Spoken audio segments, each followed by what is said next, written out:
Right after Hatshepsut was crowned in her year 7, she was asked by the god Amun-Ra to have an expedition led to the land of Punt.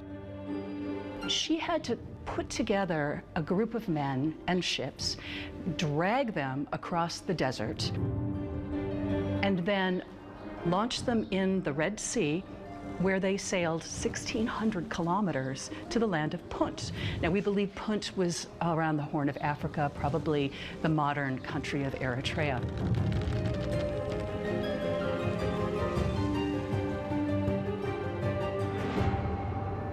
Hatshepsut made sure to send her finest artists on this expedition, their mission being to transfer what they had seen to the walls of her temple on their return.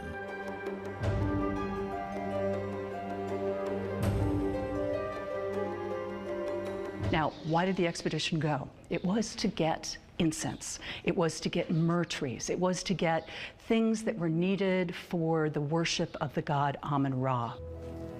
The gods resided in the heavens, so when you would light the incense, it would please the god's nose. So this was critical in the worship of the gods.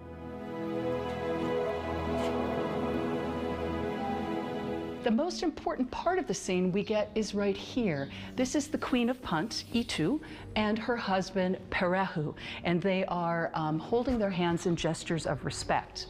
Now, in front here is the messenger of the king, and they're making this trade.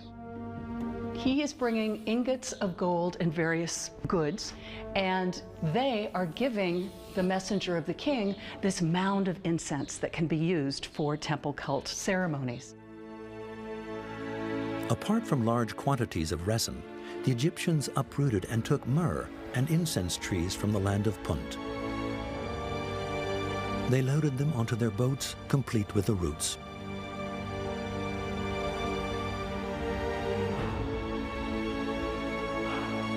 On returning to Thebes, the trees were replanted in the gardens of Hatshepsut's temple. This unusual expedition meant that Egypt became autonomous in the production of incense and myrrh, vital to their religious ceremonies. The reason Hatshepsut did this expedition was to show her power as pharaoh. And it was international trade under the veil of religious piety.